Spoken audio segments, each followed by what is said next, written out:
How are you going, everyone? Welcome back to The Global Gambit, a podcast that looks at the nexus of geopolitics, economics, conflict, and international relations.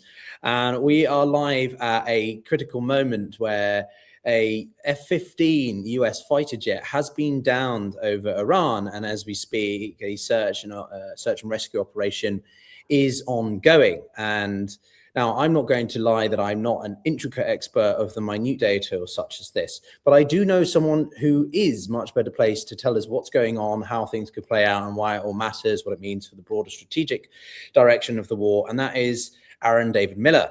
He's a prominent American Middle East expert and currently senior fellow at Carnegie Endowment for International Peace, based in Washington, D.C. Aaron, it's lovely to have you on the program. We've been chatting about this for a couple of days now and a critical time, although albeit I wish it was in better circumstances. Before we came up there, you started sharing with me some of the information, the latest we have about this pilot and the aircraft that's been down. What is going on? Can you update us, and how severe is this? Yeah, thanks for having me. I think 3 F-15s had been downed at an earlier point in the war in friendly fire by Kuwaiti air defenses. This is the first incident of an American aircraft being downed by Iranian fire. We're now in the 5th week of the war. Symbolically, it undercuts, I think, the administration argument. And yes, the degradation of Iranian military resources, its ballistic missile inventory, its command and control, its air defenses, much of its conventional military, its drone production and manufacturing, storage facilities, all that is true.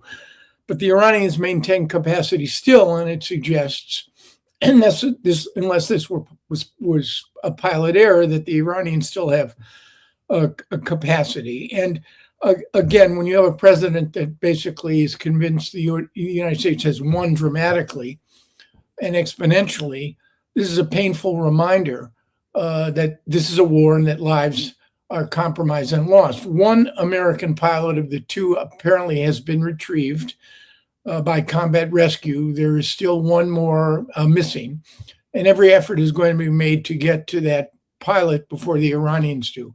And the second, my thoughts, I was in government in '79 during the Carter administration. Downed Americans in Iran being taken hostage was the first or second thing that came to my mind.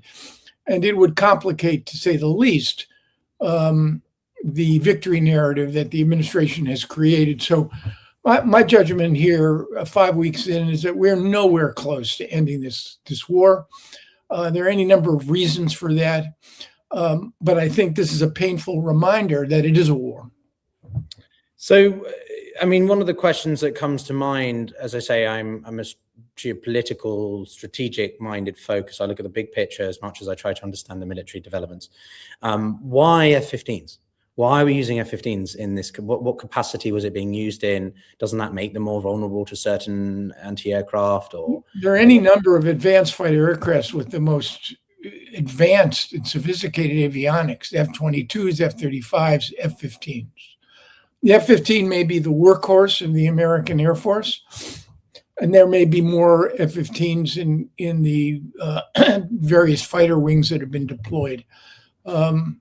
I think it's less important that it was an F-15, although I alluded earlier to the fact that several F-15s were shot down at an earlier point in the war by Kuwaiti air defenses. That was friendly fire. So the specifics as to where this aircraft was, what was it doing, what was its mission, unclear. It'll have to wait, assuming there is a detailed military briefing, or one that hasn't occurred already at the Pentagon. I doubt it, but there is one, and we'll be able to learn more.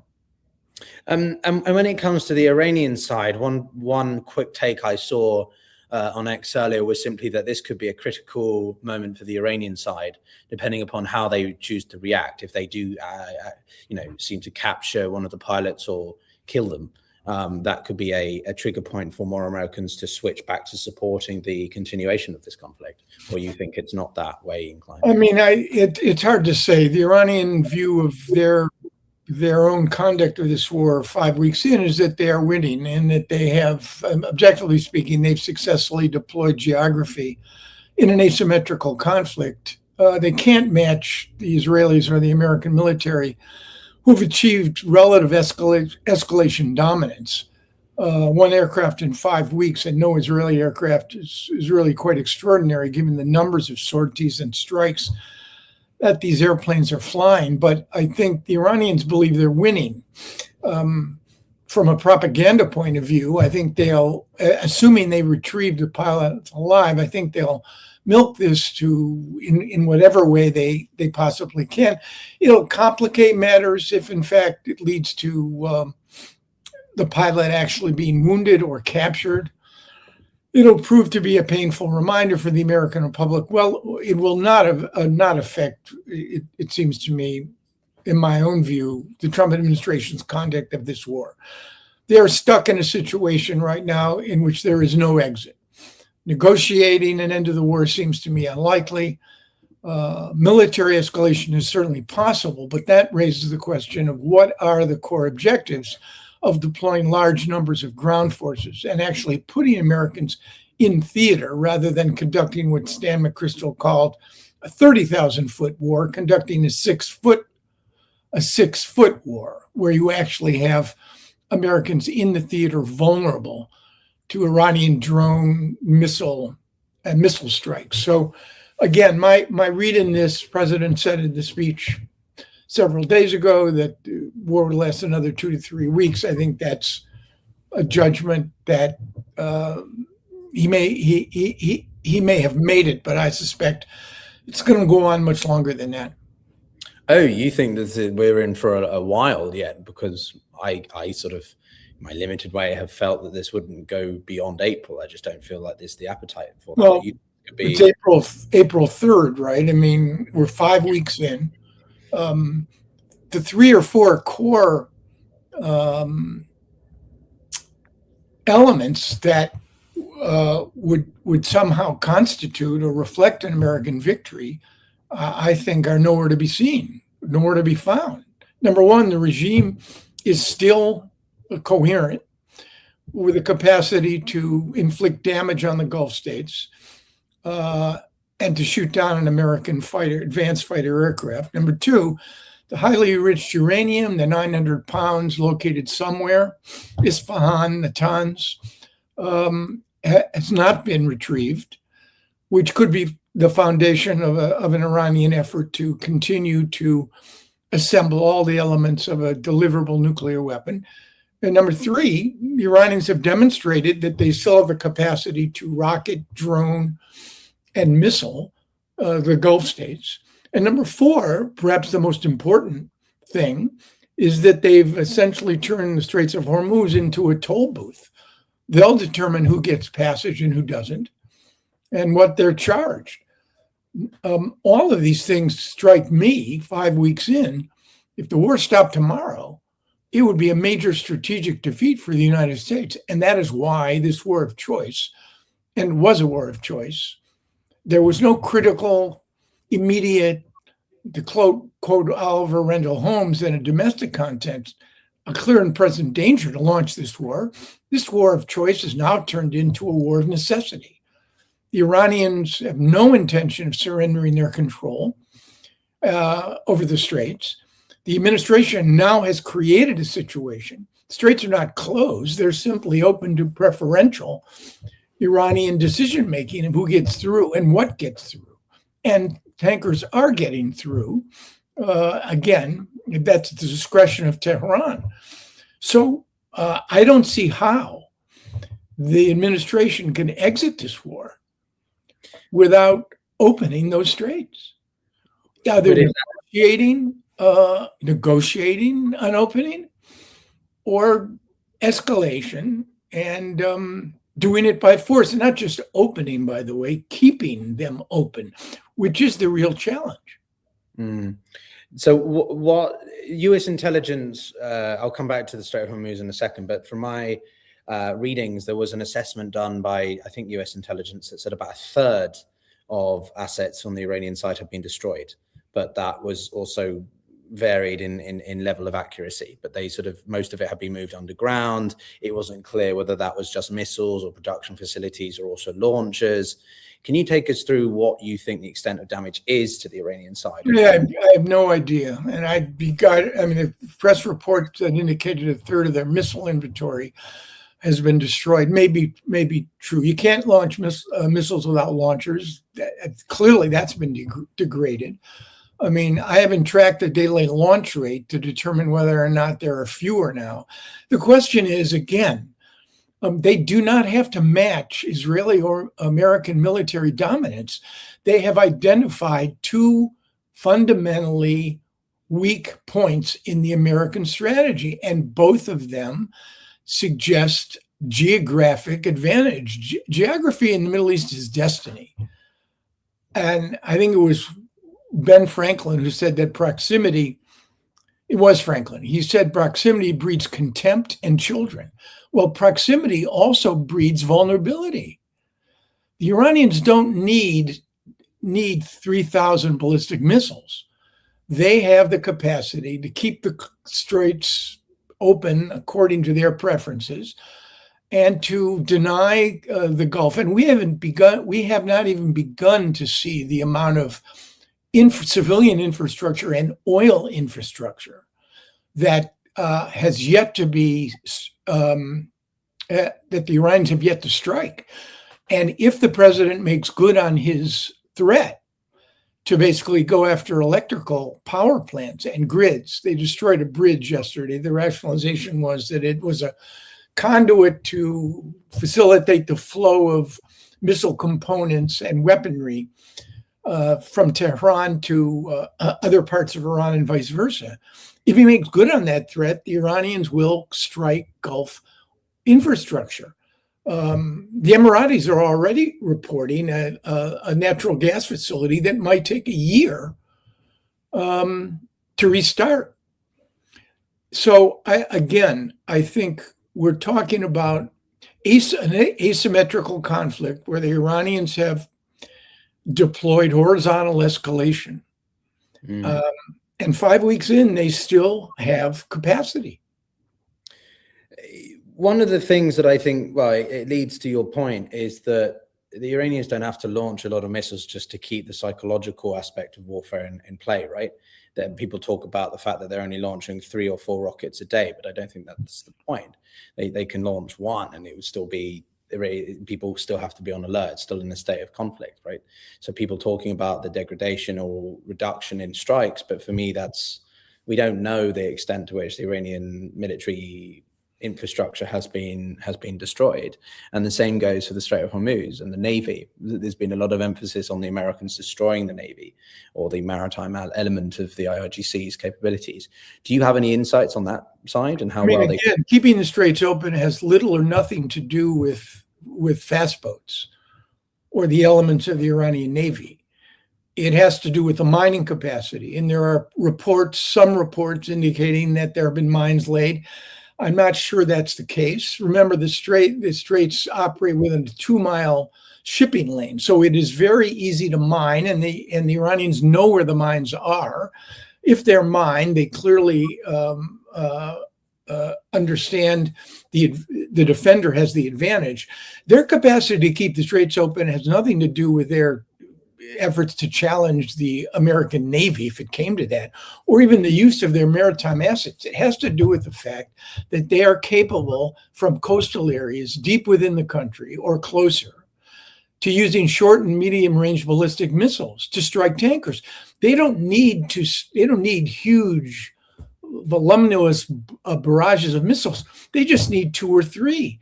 Insurance rates come up. Tankers are not prepared to send their vessels through. And I think you've seen that. If in fact, and again, the administration has deployed something under 10,000 sailors, Marines, and paratroopers. Seems to me this will not end without some sort of deployment of ground forces by the United States. Toward what end, I don't know. Options have included retrieval to get the highly enriched uranium, taking Kharg Island. There are 2 or 3 islands. Larak Island guards the opening of the straits on the west. There is a larger island, Kashem Island, which has been very well fortified. I think taking these islands is the easy part. Holding them in response to the latent capacity that the Iranians have in exposing American forces. And again, it's not a question of just opening the straits, it's keeping them open. Mm-hmm. That would require, presumably, as the U.S. did in 87 and 88 during the reflagging tanker episodes where the U.S. Navy reflagged Kuwaiti tankers. That requires several destroyers flanking an individual tanker. That's going to take a long time to resume pre-war oil flow through the straits, which is roughly a fifth of the world's of the global need for oil and natural gas, by the way, which cannot be exported through pipelines. The Qataris export 25% of the world's LNG, and the only way to get that LNG out is through tankers, not through pipelines. And that LNG is critically important to producing ammonia, which is critically important for fertilizer. You've seen fertilizer prices in Asia go way up. You have 60 million people in this region. Mostly these countries are dependent on food imports. Those prices are going to, supplies are going to dwindle and prices are going to rise. So again, it comes down to, I think, an asymmetrical conflict. And so far, the headlines of that asymmetry seem to represent the trend lines with respect to Iran's capacity. You want to fundamentally change the situation, then you consider doing in Iraq. Then you deploy 250,000 American forces on the ground in a country roughly of 91 million people. Geography will not be kind. This is not Iraq. There are mountainous areas in this country. And these are the two longest wars in history, where the standard for victory was never could we win, but when would we leave and what would we leave behind? So I'm at a loss, frankly, to understand the logic of the deployment of ground forces. What objectives are they going to achieve? Can they get the uranium? The 900 pounds contained in large scuba-sized tanks? Can they open the straits? Can they change the regime? So far, victory for the U.S. would have to include some of those elements. Mm. So a couple of questions on what you mentioned before. So tankers that have been coming through and this idea of a toll booth. Earlier today, there's been reports about some French registered ships or flag flying ships coming through.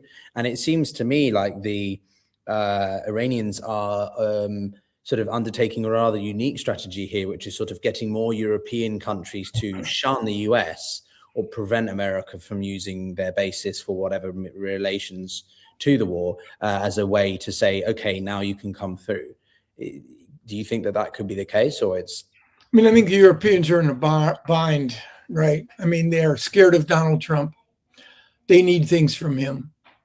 On one hand, their publics will not tolerate offensive European involvement. NATO is a defensive alliance, Article 5 notwithstanding. This was a war of choice. The United States attacked Iran. NATO is not going to contribute its forces. Macron has been leading an effort of some 30 countries in order to consider seriously the implications of a post-conflict European role with respect to the Straits, post-conflict. And I think that is something that I could imagine. Donald Trump has made it unmistakably clear that the U.S. is not going to participate in this. And he said in his speech, we don't need their oil. The Europeans can buy the oil from us. And he challenged the Europeans to seize the Straits. We've weakened the Iranians. Today, he said, we will open the Straits and take the oil. So, I mean, this is strategic improvisation in a sort of if it wasn't so serious, didn't involve the loss of human life, it would be laughable.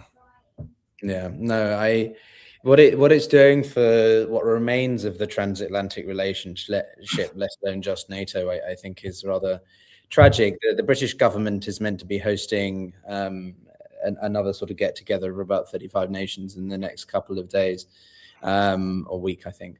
Do you think that there could be some kind of European coalition that genuinely does this? Because their biggest concern is the murkiness between international maritime law versus getting bogged down in a conflict, a war of choice that they don't want anything to do with. Yeah, I think it depends on how the war ends, and what sort of opportunities there would be for a post-conflict environment in which all kinetic activity would stop. That is to say, the war would end on terms that normal humans would regard a cessation of hostilities. And it's just impossible to make these predictions because I think we're, as the Brits would say, a long way from Tipperary for sure. You got some great historical quotes, Aaron. Love it. Haven't heard that one in a while. Okay, I did want to ask you a little bit more. Is about the Gulf states. There's been a lot of speculation about contingency plans, building a pipeline, developing even a sort of maritime access route, which is obviously, I think, rather ridiculous. But sort of, what are the Saudis doing? What do you think they could do? What does this do for the Saudi-Emirati relationship, which was obviously pretty bad after the situation in Yemen in January? Where do you think that this could go? I think the Saudis are terrified that their entire future has now been compromised. I think they're angry at the United States. I think they're angry at the Israelis. The Emiratis less so. They have a much closer relationship with the Israelis. But the Emirates have to be doing some serious thinking about American strategic capacity here.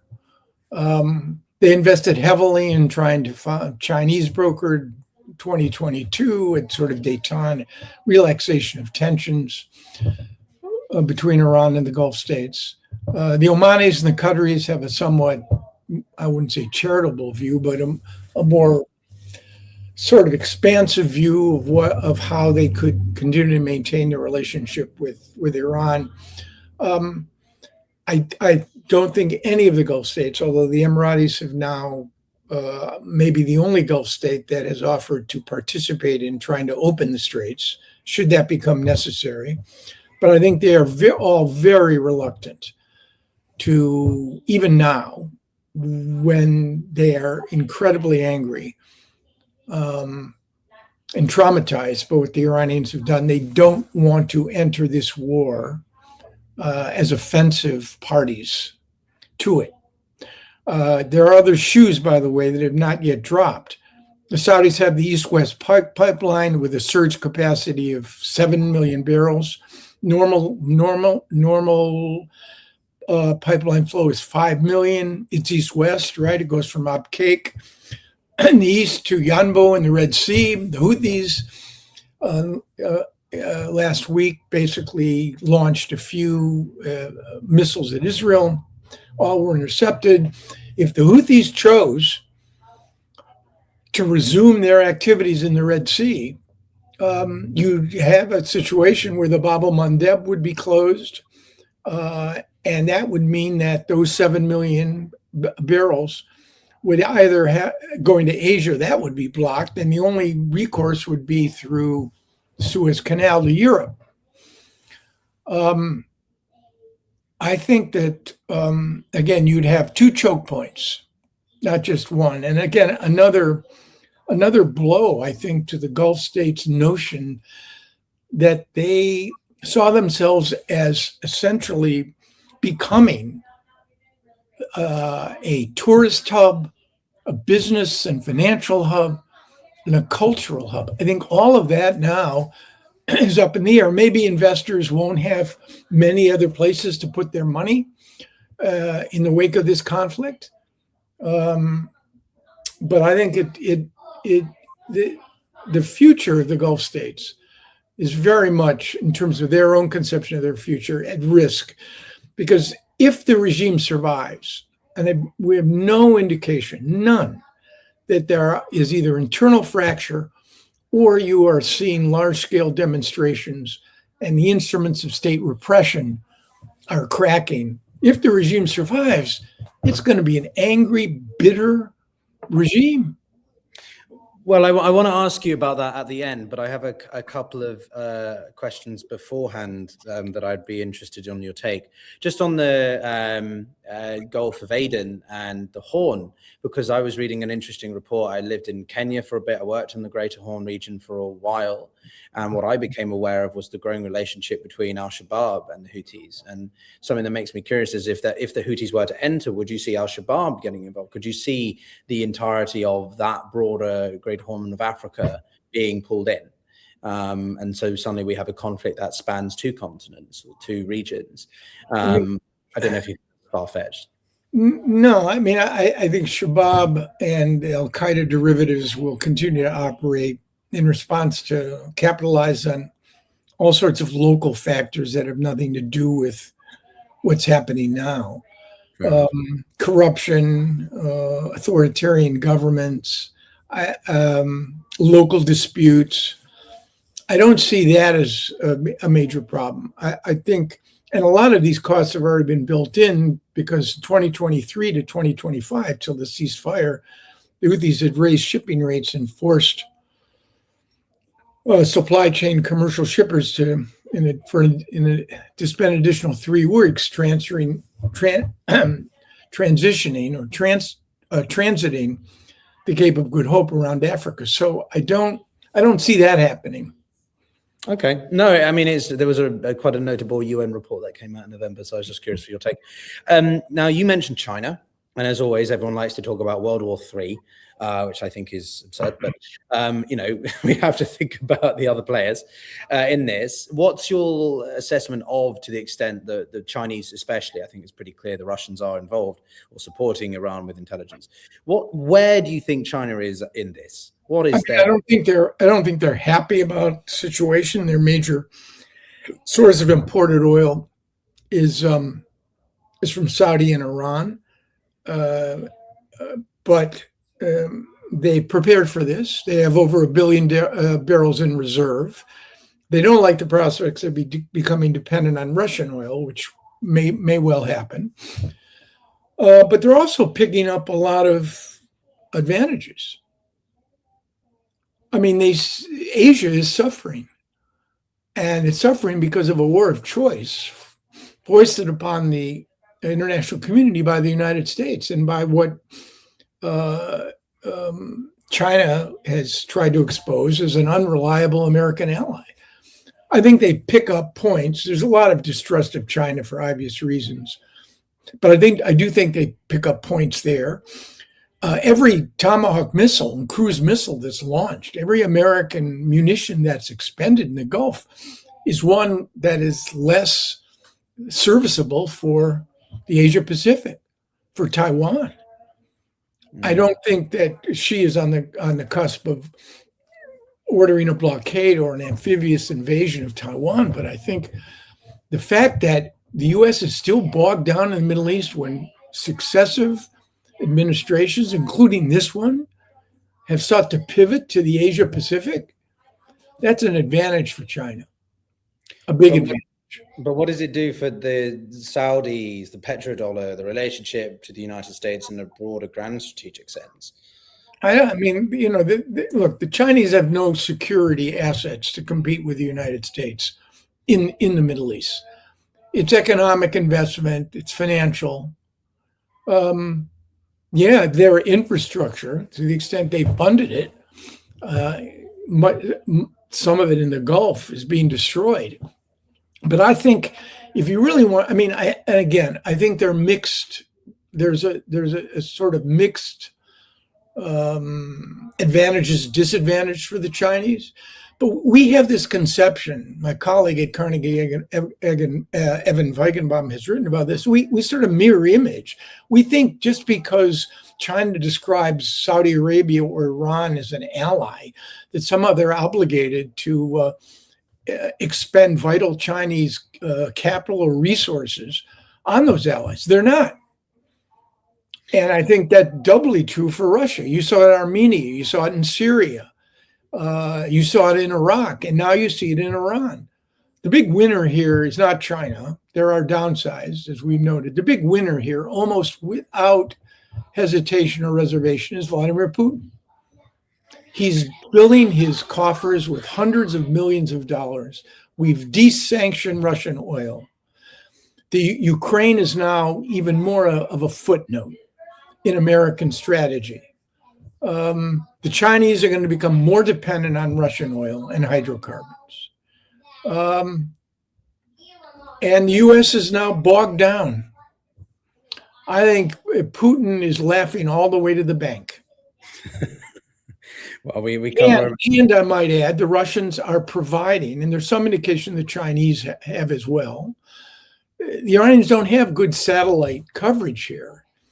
The Russians are providing in real time targeting information that is being used by Iran to kill Americans. But what does that do for the US-Russo relationship, or Trump? Donald Trump is obviously prepared to do a carve-out. Okay, well, we'll have to have a deeper dive on that with you another time, Aaron. I'm very curious to hear your thoughts on the Russo dynamics more broadly. But I guess my last question for you, and for everyone watching, I will be staying on the stream, Aaron. You're welcome to join off, but we'll be being joined by another professor from the Middle East Institute in about half an hour. But my last question for you, Aaron, of course, you're welcome to stay with us, Aaron, if you want to have a good old back and forth with a colleague just down the road in Washington. But my last question is about, obviously, Iran. I want to bring it full circle back to the Iranian leadership. Mojtaba has not been seen. He's not shared even any audio. Everything he's shared, which is not much, has only been in written statements. So some people are saying he's just a vegetable. Right, that the IRGC are ultimately the winners here, or the directors of where we're going. And so I have a two-pronged question for you. Firstly, what does that mean? Can you take us through a little bit more what IRGC is in this instance, in a war footing of this level? But second, does this effectively mean that Iran becomes a much more militarized police state, and an even worse one than what we've seen in the past? Yeah. Because Khanem, you, as you said, you were in government in '79, and the difference I've seen in my understanding, service level to you, is how much more pragmatic Iran has become over time. Khanem almost kept the IRGC in check in a theocratic sense, right? Correct me if I'm wrong, but I'd love you to unpack. Every Iranian expert, and I'm not one, and I don't play one on TV, basically has said that yes, this is going to continue the shift, which had been increasing, from what one analyst said is divine power to hard power. Mojtaba may be incapacitated, he may be dead, he may be in a Russian hospital, who knows? But the IRGC, Iranian Revolutionary Guard Corps, controls the three things you need to run Iran: oil, money, and guns. There is no effective opposition. There doesn't appear to be any fragmentation within the conventional career Iranian military or within the Iranian Revolutionary Guard Corps. Ali Khamenei, the late supreme leader, prepared for this by decentralizing, by layering decision-making. I think decision-making in Iran is fraught right now. The Israelis or the Americans, Israelis, I suspect, in the main, have killed senior level national security officials. Ali Larijani is one, and others who might have had more authority to make decisions. My colleague at Carnegie, Karim Sajapur, said that Trump was looking for an Iranian Delcy Rodriguez, but what he got was an Iranian Kim Jong-un, and not just one Kim Jong-un. He got a couple. So I think that's right. You're going to end up with the military in charge of running an authoritarian government, and the diminishment of clerical power, what I call the malocracy. Yeah, I think that's taken place. And what is it going to mean? More oppression? Acceleration to get a nuke? I mean, Iran, before this war, was a nuclear weapons threshold state. It had all the elements and the ingredients and all of the scientific knowledge, should it decide to produce a bomb, to do so. Kim Jong-un, several weeks ago, you should dig it out, I think, issued a statement in which he more or less was crowing and validating the fact that North Korea has deliverable nuclear weapons. The implication being, you see what happens if you don't have them. That might have been true of Gaddafi, it might have been true of Saddam, and it might have been true of the current government of Ukraine, had it not given up its weapons or negotiated them away. So I can't imagine, unless you believe in a sort of Leninist dialectic in which, yes, it's more hardline. Yes, there'll be more repression. Yes, the administration has, this one, Trump, has done extraordinary damage. It's going to be difficult for the IRGC to run this country now. They've alienated half the world by closing or deciding who gets through the straits and who doesn't. And then over time, this will create a dialectic which will in fact create reaction, which will lead to what? A cracking of the regime. But right now, seems to me, the IRGC are soundly in control. And again, whoever said we've shifted from divine power to hard power, or harder power, was right, is right. But if I can just get your quick take before you leave us, what does that mean? An Iran that is highly internalized, what does it mean for Gulf states? What does it mean for its foreign policy? How does the world or the Middle East manage an Iran that is relatively much weaker than it was to one that is highly radicalized and militarized like that? I mean, it will try to rebuild its support for its proxies, particularly Hezbollah. The Houthis don't fit the classic definition of a proxy. They don't operate according to Iran's remote control, but the Houthis will remain a partner, certainly, of the Iranians. So you can expect that. And Israel is going to occupy 10% of Lebanon, which could create another reaction. It's going to be made very difficult for the Lebanese government to move against Hezbollah, given the damage that the Israelis are doing and the number of civilians are being killed. So Iran will continue to have advantages. And the big one is geography. They've deployed geography. And anyone, I spent 5 years in the intelligence community. Anyone would have to ask themselves the question, did anyone make a compelling case based on geography that this war would not go the way the president of the United States thought it would go? I'm sure CIA or INR analysts presented that view. Whether it got to the president, whether he cared, whether any of his advisors chose to make that argument in a compelling way, it's unclear to me. But the Iranians have it, and they've used it effectively. It sounds like a pretty clear Pyrrhic victory on the side of the US government then. But Aaron Miller, thank you very much for your time on this live podcast conversation. It's been absolutely... It was great to be here with you, and we'll do it again sometime.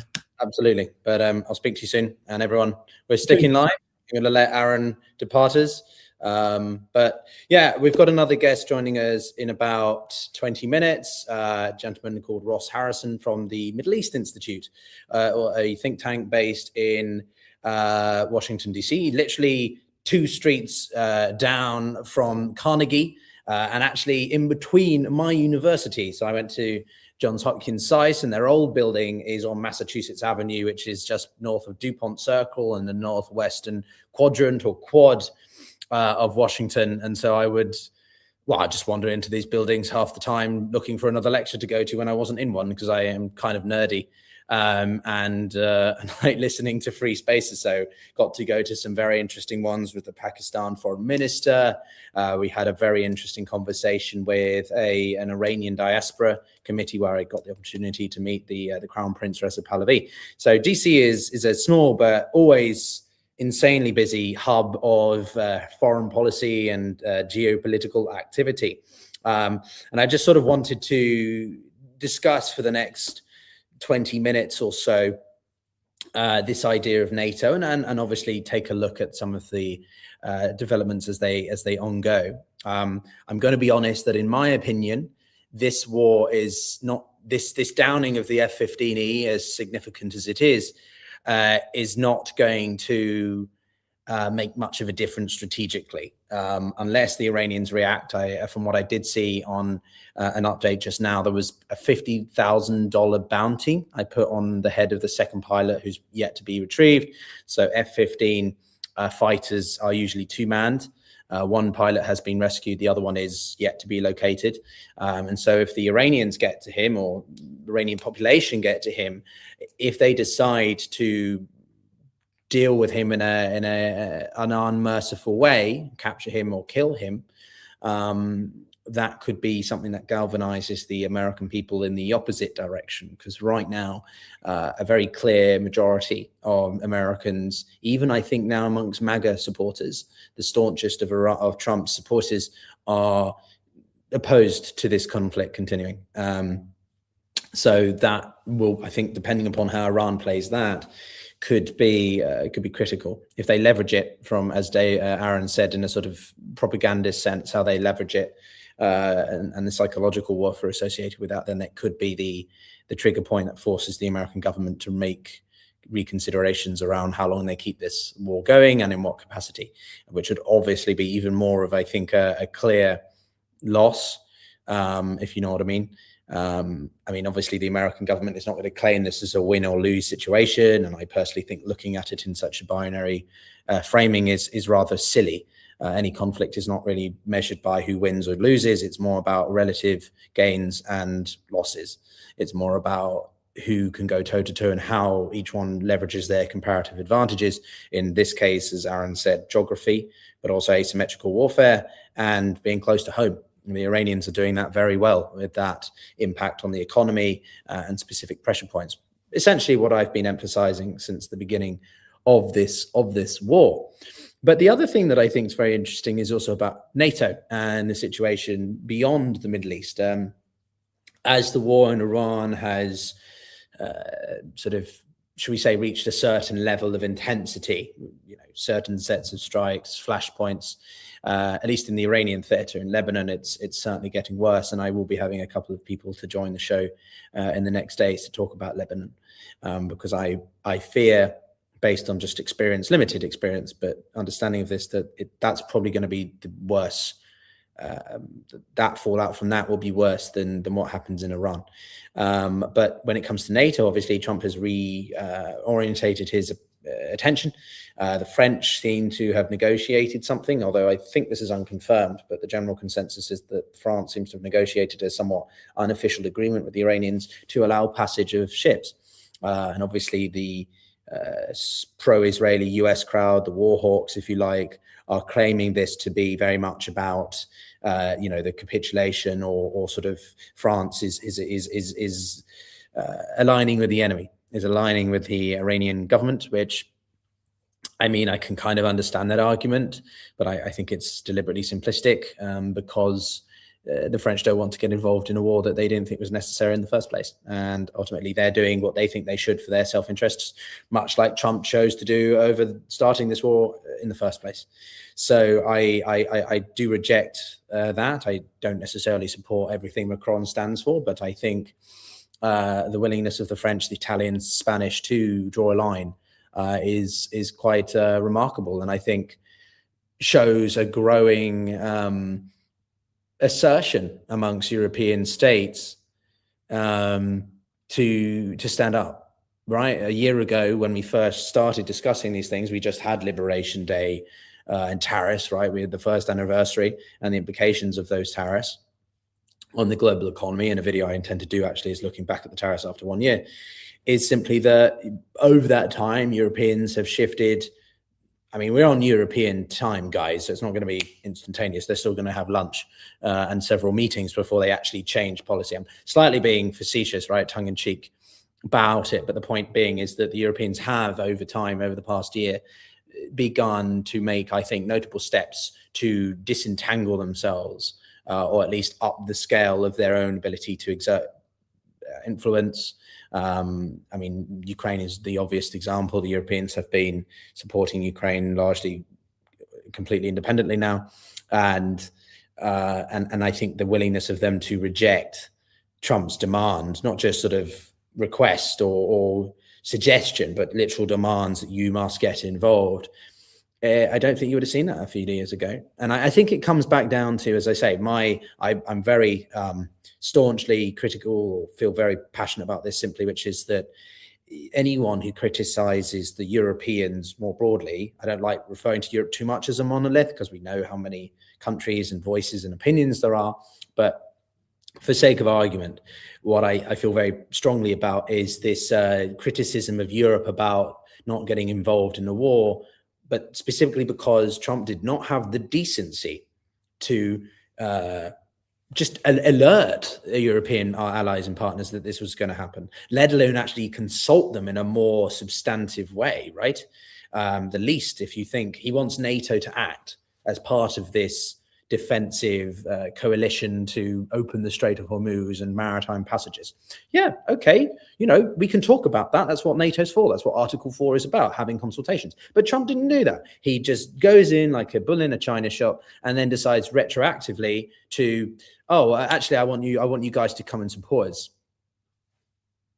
Is how I feel about that, to be honest with you. I am professional, I promise everyone, if you're new watching. No, I just think it's absurd to expect European countries to put assets, let alone human life, at risk for something that they had no idea was even coming. So I have no time for anyone who discusses that sort of framing. NATO is the North Atlantic treaty organization, not the Middle East. And whilst NATO has been active in Libya and other things, personally, I think that, well, I'll be honest. 2-3 days ago, I made a video about why NATO could survive without the United States. If you haven't watched it, go and find it on the channel.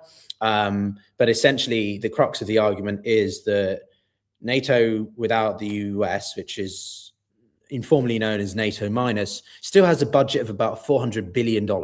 That's more than the Russians and the Chinese together, which is about 390 at current expenditure rates.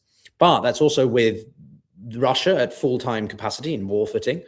Normally, Russia's budget is around 70 billion. And that's one side, but then we're not also taking into consideration if the European countries, if Germany goes into a wartime footing. These are huge considerations of just how much the European collective continent could militarize if it really, really wanted to, right? In the worst case scenario, in an extremist sense, how much could Europe leverage that? And they could, I think. It's all about, obviously, political capital and time, because we need time to reallocate resources, reconstruct certain dynamics here. It's not going to happen overnight. But certainly NATO without the United States is possible. If you brought Ukraine in, they're a very, the most experienced military now, given what they're dealing with on a daily basis. And of course, the economic powerhouses of Germany, the intelligence capabilities of the British, the French, the nuclear umbrella is probably one of the biggest considerations.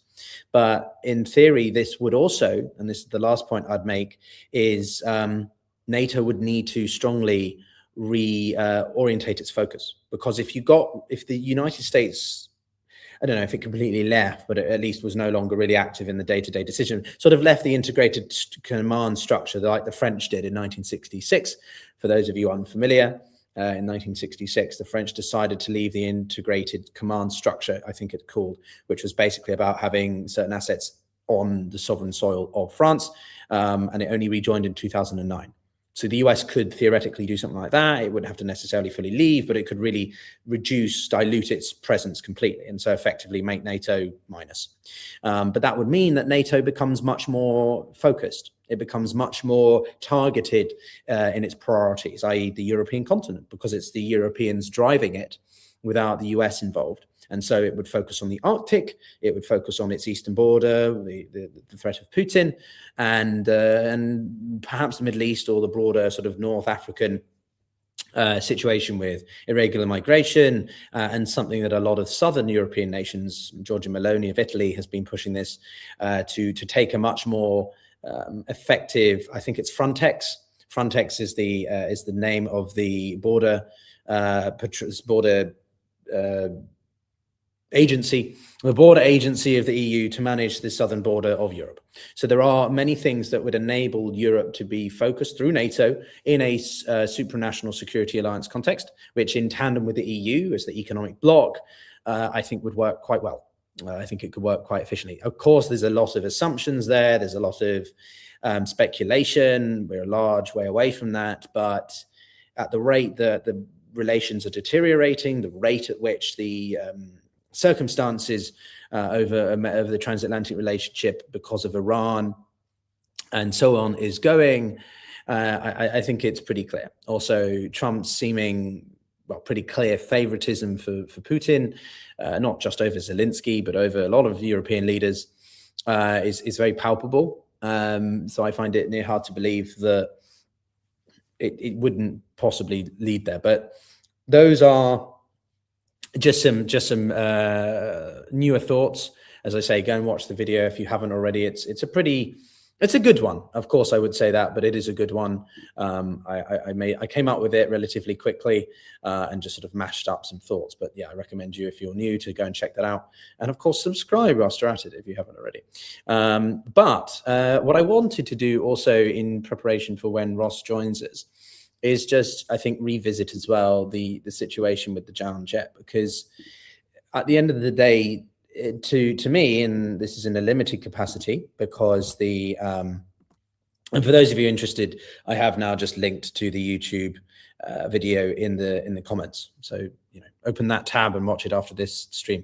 But anyway, no, what I was going to say is simply that we clearly have a gross miscalculation over just what is left in the Iranian arsenal, as in the military capabilities. I'm not going to say that sort of the Iranians are exactly winning, but the situation between what we think the Iranians are capable of doing and what they are actually capable of doing is pretty different. And it's the lack of consensus as well as coordination within the Trump administration, let alone the Israelis and Americans, which is the biggest Achilles heel of all of this.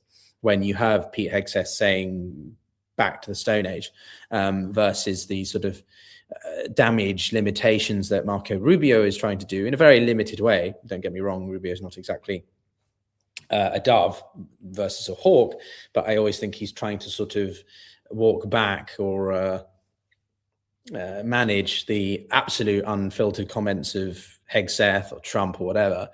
I think that's pretty clear that the situation is only going to get worse, because Trump will say stuff without thinking. He will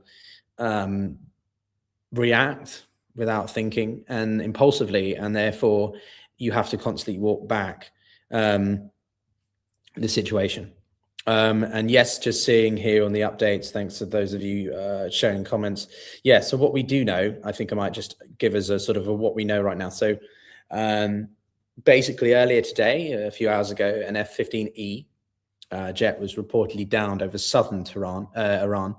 Now, one crew member has been rescued by US forces. There were quite a few videos on Twitter and social media of low-flying aircraft, which usually indicates that a search and rescue operation is underway.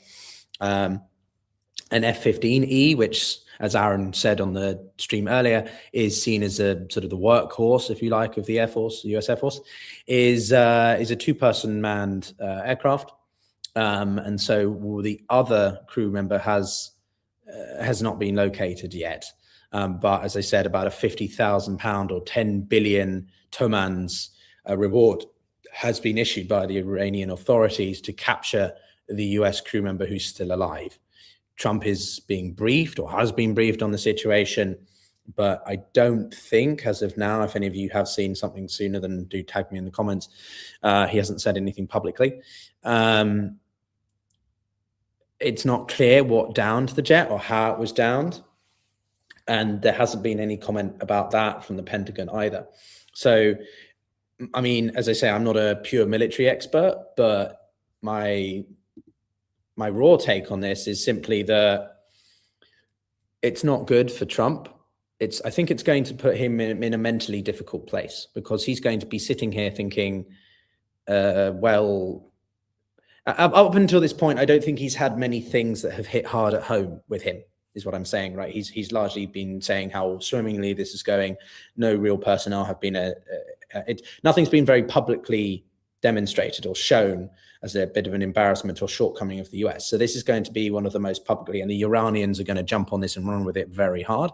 So I think it's going to be putting a bit of cold water, pouring a bit of cold water on Trump and his ego and, claims of invincibility, effectively American invincibility. I don't think it's going to help him there. But of course, it's not going to help the overall military situation, the overall aspirations of the Americans for this war to continue, with more personnel being at risk. But I think it depends on how the Iranians play it.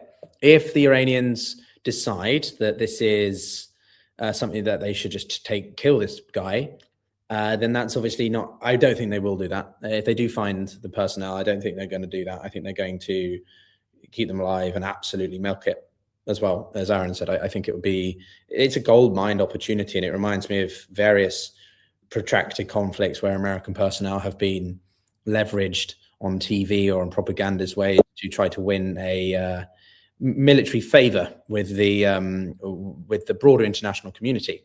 But with that, we are now joined by Ross Harrison, who I will just bring up in just a second.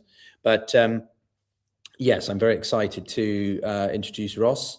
Let me see here. I just want to make sure I get his. This is the first time also, everyone, I've actually done a sort of a live stream where I've had one guest join and then another join us later on. So that's quite cool. But I think I might do these more often. If you like that, then say yes in the comments. And also, if you want a question or if you want me to see your question or something, don't forget super thanks allows me to do that. So yeah, just a bit of tips there. But let's bring on Ross Harrison.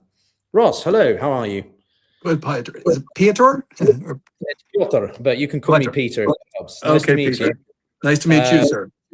Thank you for joining this this live podcast. We are chatting. We've got about 500 very eager people keen to hear your thoughts. And before getting into it, obviously, I want to introduce who you are properly. And you are very specific in that, but you are the senior fellow at the Middle East Institute and author of the new book, quote, Decoding Iran's Foreign Policy, which I think is going to be more important than ever. And one of the core questions I'll save for the end of our conversation in about half an hour. But right now, obviously, Ross, a lot of the focus is on the downing of this F-15E. Now, I appreciate if you're not explicitly a military analyst, but it's obviously going to have quite a lot of implications for Trump's mental state over the war. He's bragging about how well it's going and everything. If the Iranians get hold of the second personnel, that's going to be a big PR push for them. What are your initial reactions from what you've read so far? Well, my initial reactions, Peter, are that reminded of the fact that the enemy gets a vote in terms of how this war plays out. The President, Donald Trump, and Secretary of Defense Hegseth have sort of acted as if the fate of the war and the direction of the war is completely in their hands. That Iran has completely been subdued and has very few options, and that the United States can exact any kind of toll on the Iranian state, on the regime, and ultimately on the Iranian people, if Iran does not do as the U.S. wishes. And I think what the Iranians have showed is that they have a vote in this war. They can't compete symmetrically with the United States, kinetically or militarily, as we say. But they do have options available to them. And this was a classic case where they can actually have some kind of a kinetic or military win, perhaps, or at least exact a cost on the United States. So I think it should be a reminder that this war is not going to end just when Donald Trump decides it's going to end, but when the Iranians also have a say on when it ends. Certainly, we're actually joined by Aaron Miller just up the road from Carnegie about an hour ago, and he echoed your thoughts quite clearly as well. But one of the things that I just don't understand is what the Trump administration were thinking. Now, I'm sure you're going to say, well, if you could answer that, then you'd be everywhere. But what is the objectives here? Are they just changing on a daily basis based on what Trump says, or is it all part of some smoke and mirrors strategy and they know exactly what they're doing? Well, I just got back from Doha for a couple weeks, reporting on the war with Al Jazeera. And when I got asked that question, I said, I wrote the book called Decoding Iran's Foreign Policy. I did not write a book called Decoding Donald Trump. And so I will put that out there as well. Listen, I think it's very clear that there seems to be no real political strategy here. Now, let me say that if you look at the operations of the U.S. military, tactically, it seems to be doing extremely well and it's operating brilliantly. But the way our country, the United States, is set up is it's run by civilian leadership with a military that reports to civilian leadership, and it works the best when you have a military when military operations are attached and linked to a clear set of political objectives. Forget for a minute the strategy itself, just the objectives. And we don't seem to have that. We seem to, the objectives seem to be a moving target, and they're not clear. And then the strategic side of things, there seems to be no clear pathway to use military means to achieve some of the goals that purportedly the United States has put out there, and particularly the Strait of Hormuz. For example, the Strait of Hormuz was open before the war. It's now partially open. It's partially closed. And what Donald Trump is threatening military action to open the strait. And it's not clear to me, having just come back from that region, that even a military action would in fact open the strait, because the strait is going to open up when commercial ships decide it's safe to do so, and when insurance companies decide they want to insure ships to go through there. So I think what we're looking at, Peter, is a example of a superpower that has chosen to take a military pathway with the belief that the objective of regime change and perhaps rebombing already obliterated nuclear sites would happen within a few days. And that since that did not happen, we have seen not just mission creep, but we've also seen military action seemingly taking place without any clear political goal. Karl von Clausewitz, the ancient or the 17th, 18th century Prussian strategist, said that war is a continuation of politics by other means. Well, this seems like a war that's where the means are also the ends, because there seems to be no real clear political objective or achievable political objective. So when I was at SICE in 2019, late 2018, 2019, there was a notable escalation around the Strait of Hormuz, where the Iranians were seizing tankers and threatening the maritime security quite significantly. And a lot of people were concerned about just what this meant, just how potent is the IRGC. And, in the past 9 months, there's been a lot of, reversal of that, or sort of reconsideration of just how capable the Iranians are. The proxy network has been dismantled or incapacitated. And obviously now with the operations taking out the head of the snake, as some people call it, Iran's been exposed as a bit of a paper tiger. But clearly that's also not the case, because they've made shifts in their strategy since the 12-day war. And the system, maybe not the head of it, but the overall system, the IRGC, is very palpable. It's still very capable. It's very decentralized, right? So when you look at how the war is going, what is your assessment? Is Iran still a very potent entity, or it's not as clear as it's weak or strong? We just don't know. Well, Peter, I think what we're seeing, number one, is that the Iranian regime itself seems to be resilient. Now, it's obviously taken a significant hit with the decapitation strategy, elimination strategy of the Israelis and the United States. But one of the things we look for in terms of strength of an adversary is their ability to have some kind of command and control capabilities, and the Iranians seem to still exhibit their ability to launch missiles at the GCC states and at Israel and at U.S. assets in the region. I think one of the things that we are seeing is that this is a plan that the Iranians have had, not just since the 12-day war, but arguably going back to right after 9/11. Because if you remember, after 9/11, Iran was cooperating with the United States in Afghanistan. And shortly after that cooperation, just within a month, George W. Bush, in his State of the Union address, called Iran part of the axis of evil. And I think what the Iranians took away from that moment was that the hostility from the United States was structural. It wasn't just situational. It was structural. It was built into the system. And that ultimately this moment was going to come. And part of it came out of the Iran-Iraq War when Iran was isolated. Virtually all states except for Syria were basically at least 2 years into the war, it lasted from 1980 to 1988 when Iraq invaded Iran, backed Iraq.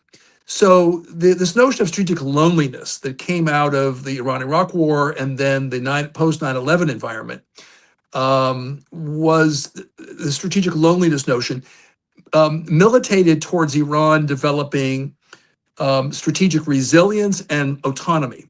And the 12-day war clearly was sort of the last event that told Iran that that they had to build resilience in terms of their leadership structure, and that any kind of flexibility that they showed during the war, and they did abide by the ceasefire that Donald Trump basically announced, that any kind of flexibility and pragmatism they showed is construed by Washington as weakness. And you see that coming into this war, Peter, I think, in the sense that the Iranians, number one, built institutional resilience. It's a very institutionalized centric system. So even though the decapitation strategy has been profound and injurious, it has not pushed the Iranian regime to collapse. And number two, I think in terms of the strategy itself, listen, if you think about the Iranian strategy over the last 25 years, anyway, they followed an asymmetric strategy, right? I mean, they followed the old master of strategy, Sun Tzu, that you don't confront the enemy. You may not be able to confront the enemy directly, so you do it indirectly. And that's what they did by their guerrilla militia strategy, right? The strategy in Syria with Hezbollah in Syria and their own IRGC, Quds Force in Yemen with the Houthis, the Hashd-Shabi in Iraq, Hezbollah in Lebanon, that they wanted to build this axis of resistance in a guerrilla-style fashion to make themselves a harder target to hit and project power away from the homeland. And if you think about what they're doing now, Peter, in many ways, to kind of get around to your question, they're following a guerrilla strategy here as well. Not just they are using their axis of resistance, but they're also elevating the guerrilla strategy to the state level, not just to the civil war zone, not just to the fragile states, but to the strong states, like where I just came from Doha. They're using their firepower to basically project power and cause pain, not to the U.S. directly. They know they can't hit the homeland, but to cause pain to our allies in the region with the idea that U.S. interests will be harmed and that our allies that we purportedly offered protection to will put pressure on Donald Trump, and using the Strait of Hormuz. So I think the strategy that we have seen, despite the pummeling that we've seen in the last couple of weeks, the strategy is pretty much what we would have expected from Iran at this point. So we haven't seen a lot of strategic, we haven't saw a fumbling, let's put it that way. So I think so far, the Iranian regime, as weakened as it might be, seems to be following a playbook that goes back to 9/11 and arguably back to the Iran-Iraq War.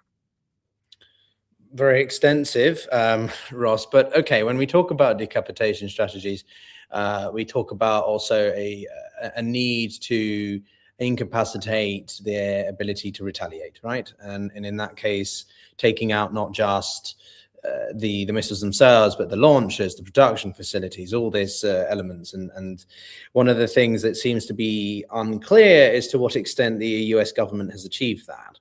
They're claiming that they've targeted 11,000 objects, but that just sounds like a bit of a egotistical number to make it sound like they're sending them back to the Stone Age, right? To quote Pete Hegseth.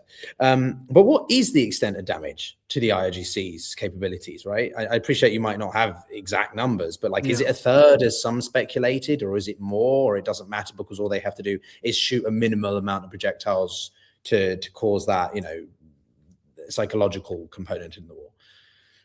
Well, every time that the president says that that Iran is begging for a negotiation and is completely defeated, we see a pickup in IRGC attacks or Iran's attacks on Israel and on the Gulf Arab states, clearly to send the message that they have more. We really don't know, and I certainly don't know what they have in terms of capability.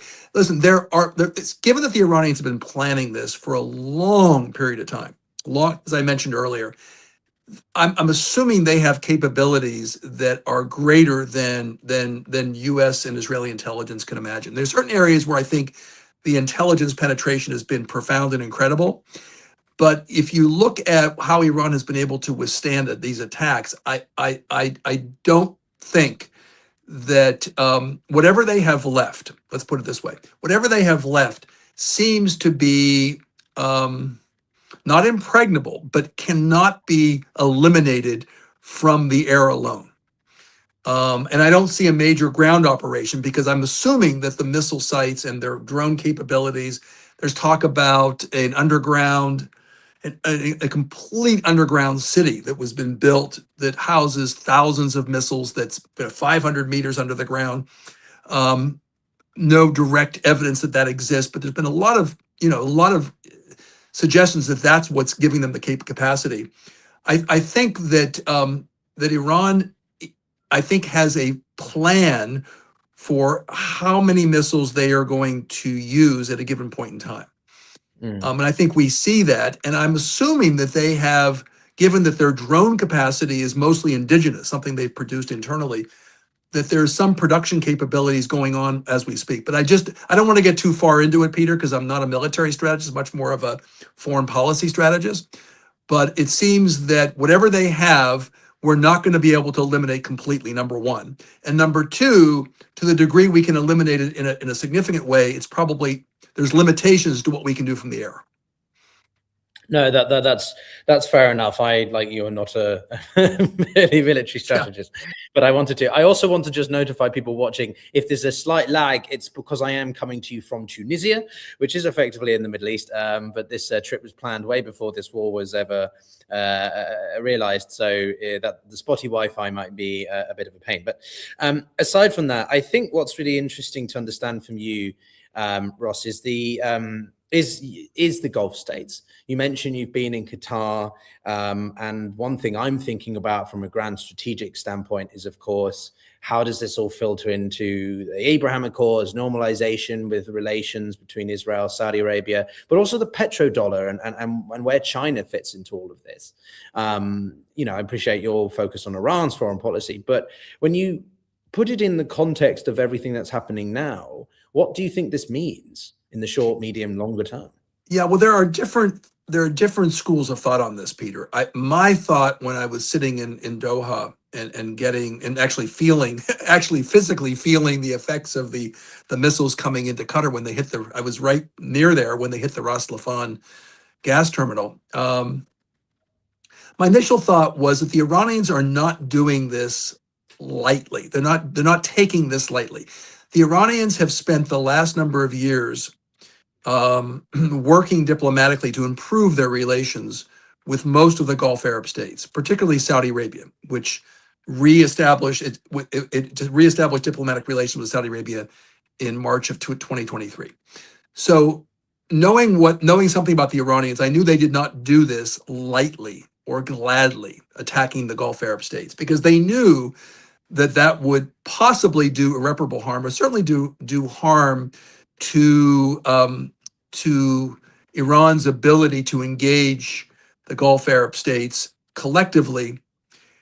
But I think a couple things. One is they have been somewhat selective, and they have launched attacks on Qatar, but far less than the attacks on the UAE. which were party to the Abraham Accords and were part of the Abraham Accords, and where we believe U.S. missiles have been launched from. But I think the Iranian calculus, and this can be challenged, Peter, and I'm open to it being challenged because it's too soon to tell. I think what the Iranians are calculating is that long term, when this war is over, as angry as they are at the Iranians, they have to contend with Iran because they live in the same neighborhood, and that there will have to be a pathway back. But I think they're relying on the fact that long term, there will be a reconfiguration or recalculation on the part of the Gulf Arab states about relations with Israel. You mentioned the Abraham Accords, which Bahrain, UAE are part of. And that ultimately there will be questions about the utility of the security arrangement they have with the United States, whether in fact it's really a security arrangement or whether it's a boomerang. Because it was a war that the U.S. and Israel launched, and the party that's paying, the Gulf Arab states are paying a heavy price for that war. I think the Iranians are calculating that there will be a reconfiguration and that there will be major questions about relations with Israel. When I was in Doha in December, I was there for most of the month of March, but I was there also in December. There were more questions about Israel as a destabilizing regional force than there were about Iran. Iran was kind of at the weakest point at that point, and they were concerned about Israel. So I think the Iranians are calculating that. Now, there's been talk about a fortification of GCC-Israeli relations because of the war, and because of the need to deal with a more aggressive Iran. I don't subscribe to that view. I think that the notion that somehow the United States, being a unpredictable actor, being an actor that has, in this case, destabilizing the region, the notion that somehow the Gulf Arab states are going to try to move closer to the U.S. and its allies seems problematic to me. Now, having been said that, you mentioned China. I don't think the Gulf Arab states right now have a lot of options other than the United States. That doesn't mean they have to cozy up to Israel. I don't think they will, but they don't have a lot of options. But I do think they will hedge. I'm not sure what that means militarily. I think what it may mean is the need for some kind of a regional framework for security, as opposed to just relying on the United States. But I think it's too soon. And the Iranian calculation is that long term, the Gulf Arab states will have to come to terms with Iran, and Iran will have to come to terms with the Gulf Arab states, but that there will be structural damage to the relationship between the United States and the Gulf Arab states and Israel and the Gulf. If not that, at least Israel and the Gulf Arab states. Interesting. I'm going to go out on a whim here and ask you quite bluntly then.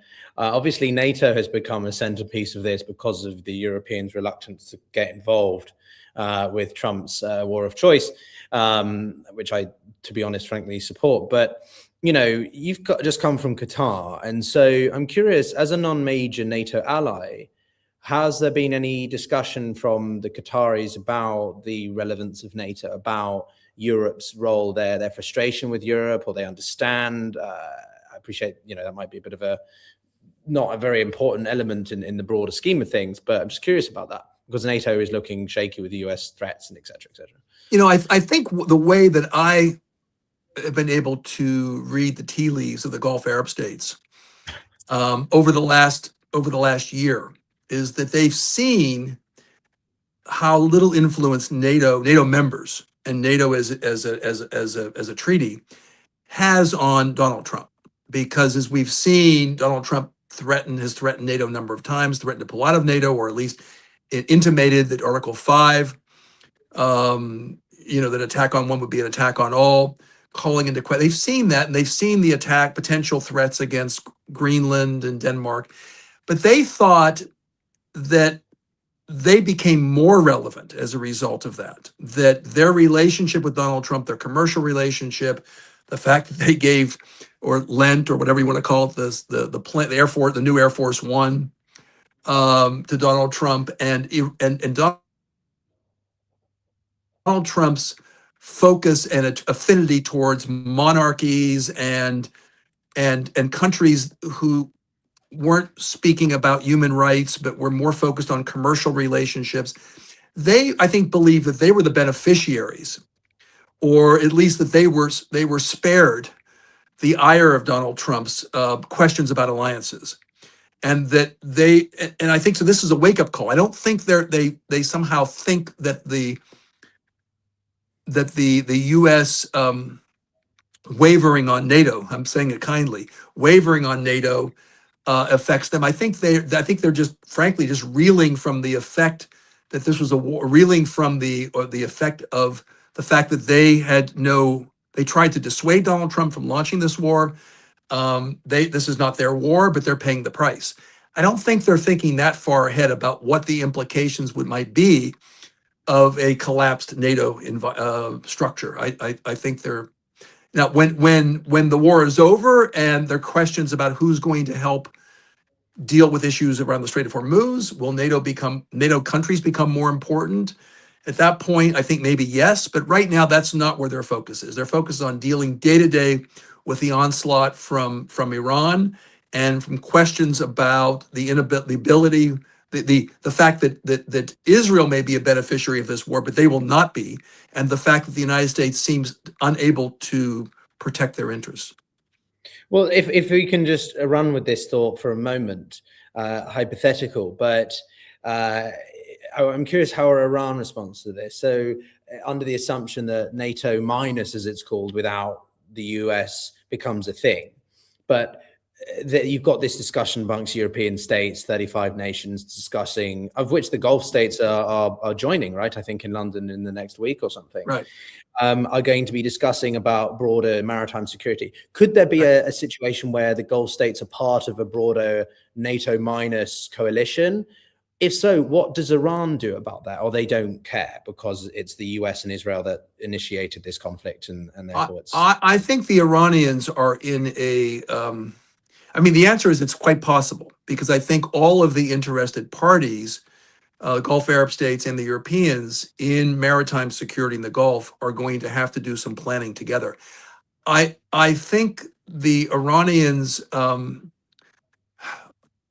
I guess from a strategic perspective and a viability perspective, if the goal is regional stability, and remember the Strait of Hormuz is part of a broader system of stability. It's not just the Strait of Hormuz; it's also the Strait of Bab el-Mandeb and the Red Sea and the security of the Gulf Arab states. It's a whole system of security. I think that the notion that somehow you can build a bulwark against Iran, which is kind of a Abraham Accords plus kind of a thing, the Gulf Arab states, not so much with Israel, but with the Europeans as a hedge against Iran. First of all, I'm not sure it's doable.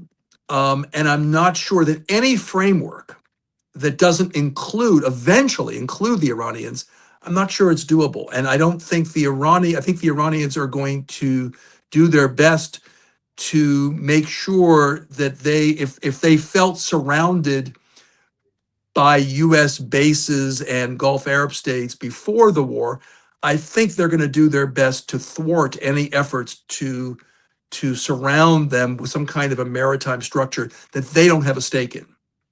If they have a stake in it, I think they probably might, at the end of the war, depending upon how this all ends, might be open to something like that. But something that excludes them, I don't think is good. First of all, I don't think it's workable, and I don't think it's going to create the proper response in Iran that's necessary in order to create a security environment where even a maritime security arrangement involving the GCC states in Europe can operate. I just don't see it as totally viable.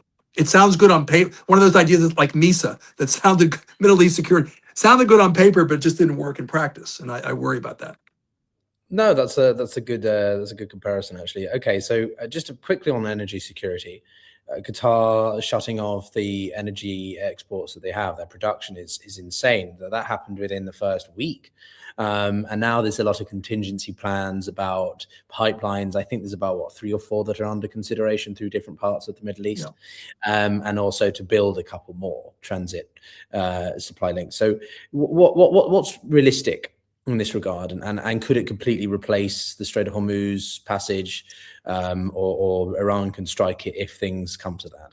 Yeah, I'm going to abjure on that question, Peter, because I'm just not. You need somebody that really understands the energy pipeline. I mean, we did some work in Georgia, the Republic of Georgia, and I remember the BTC pipeline, the Baku-Tbilisi-Shehan pipeline that was designed to circumvent Iran and Russia and so forth, and it's been largely, I think, reasonably successful.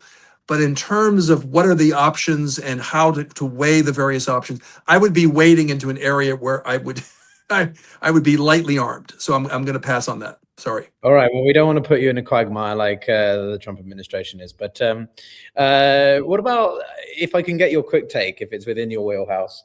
Obviously, the Houthis were a few days ago being like levied as the new actor. Things are going to become, I think I even made a reaction video being like, is this a new front, the third front, multi-front war? And what's interesting to me is what happened in Yemen in January, which largely went uncovered relative to everything else because of Venezuela and Trump's actions over that. What's the situation with the Houthis and the Gulf states, Saudis versus the Emiratis, and this seeming growing balance of power shift where you've got 2 main blocks emerging, right? Can you take me through if that's of any relevance here, or is it too far ahead in the future? No, I don't think it's too far ahead. I mean, I think I can deal with the Houthis as part of the Iran front in terms of the very, I mean, I know that the Houthis have threatened the UAE at this point. And they've obviously have launched missiles at the state of Israel. I think one of the questions going forward is going to be to what degree is Iran have some kind of command and control, or at least influence on Houthi behavior, and it seems like they do. There were questions after the 12-day war when the Houthi stayed out and Hezbollah stayed out, whether in fact the Axis had sort of departed Iran in a way, that it had sort of abandoned the Iranian project. And that seemed a bit stark to me even then. But I think what we're seeing is that Hezbollah, for example, was down but not out. And the Houthis, they were damaged, have been damaged. But I think my understanding is they've undergone a massive recruitment endeavor within Yemen and outside of Yemen, particularly in Yemen. They've become one big HR agency inside Yemen for recruitment. And how they're going to be used remains to be seen going forward. I mean, I haven't followed it today, but I think there's been very little mining or threat to mine the Red Sea or the Strait. I think at some point in time, if we see a further escalation on the U.S. side in terms of kind of a land component, if the U.S. lands in Bandar Abbas or the 3 disputed islands with the UAE or Karg Island, I would expect some kind of vertical, we call vertical. Up to this point, we've had sort of horizontal escalation, geographic escalation. First with Lebanon and Hezbollah, and then the Hashd-Shabi in Iraq, and then the Houthis, and then the Strait, the partial closure of the Strait. I would expect that if there's a ground component here, that you would see some what we call vertical escalation, further aggression, and the Houthis could become part of that, either through terrorist attacks or through mining the Strait of Mendeb. And if you have the Strait of Mendeb issue on top of the Hormuz issue, it would be a hard contingency for the U.S. to deal with. So I think in terms of how it ties into the war, I think that's sort of my thoughts on that. What it means after the war, in terms of balance, it's unclear to me at this point. Well, just a quick follow-up on that, because the Houthis, I spoke to someone who's quite well placed on that, and she was emphasizing that it's largely about supply chains and the ability to sustain the stockpiles, because the Houthis have launched I know, I think there was one example back in September of 2025 where they launched about 108 projectiles and 40% of them didn't even make it. They just failed, mechanically failed. So is this simply about the Houthis not wanting to overreach? And the other speculation sort of associated with that, and more in your wheelhouse of foreign policy in Iran, is, was this just Iran waiting to activate them? I mean, I mean, it's a great question. I think it could be a little bit of both, right? I think that the ultimate one of the ultimate weapons, there's the psychological aspect of Israel fighting a multi-front war, right? And so we had Hezbollah, Iran, and then the missiles coming from Iran, coming from the Houthis, and coming from Lebanon. The ones coming from Iran and coming from Lebanon seem to be much more profound in terms of impact. There is a psychological aspect of Israel being surrounded. But I think the ultimate card the Houthis hold, and whether it's being held because of their own particular parochial interest or whether it's being held because of Iran holding them as dry powder, I think is ultimately the ability to mine and sabotage ships in the Strait. I mean, it won't be cost-free for the Houthis either, but I think that's ultimately, and my general sense, and this is just a hunch, it's not because I have any, one thing I've observed in the last couple of weeks is that the ability to peer inside the Islamic Republic, something that we could do imperfectly before, but we could do it in terms of contact with Iranian officials and media and so forth. We could kind of get a pretty good picture. That's become much more opaque, and for obvious reasons, because of the internet shutdowns, and also because the Iranians have become much more, for security reasons, because much more secretive and much more closed off to the world. So it's hard to know, but my hunch is it could be a bit of both. But my hunch is that the Iranians are using the Houthis now selectively and holding the Strait, activities in the Strait as dry powder for further escalation from the United States. It's that would be my hunch, but it's what it, take it as what it is, just a hunch. No, I think it's grounded in pretty reasonable assessments. My relative expertise is the Horn and Africa, and working on Al-Shabaab and Somalia. And there was an interesting report back in November that the UN published about the deepening relations of Al-Shabaab to the Houthis and their growing interoperability, activities around the Strait, or Gulf of Aden more broadly. So I wonder about whether that could even pull in them in an extremist scenario. But I appreciate you will have limited time, so I just wanted to ask you two last questions on the Iranian regime itself, the system that remains. One is, what is the situation with Mojtaba in your opinion, or it doesn't matter because the IRGC are the ones running the show? Well, listen, we've seen, there's some analysts that have said that Iran has become just a IRGC state. And I think that's largely true, but it's not just now. That's been a trend line over the last number of years, that the IRGC, particularly with I would say the marginalization of many, what we used to call them reformists or pragmatists, particularly after Trump walked away from the nuclear deal in 2018, the JCPOA, the Iran nuclear deal. You've seen the strengthening over time of the IRGC in decision making and in influence inside Iran, particularly with the late Supreme Leader Ali Khamenei. Listen, I mean, if Ali Khamenei had died a natural death, let's do a counterfactual for a minute. Let's assume for a minute the war did not happen, and there was some kind of either negotiated settlement or no settlement, but there was no war. And Ali Khamenei died, natural death, or because of some internal struggle. There would have been a struggle, or at least a debate within the Council of Experts. That's the body that, in theory, chooses the next supreme leader.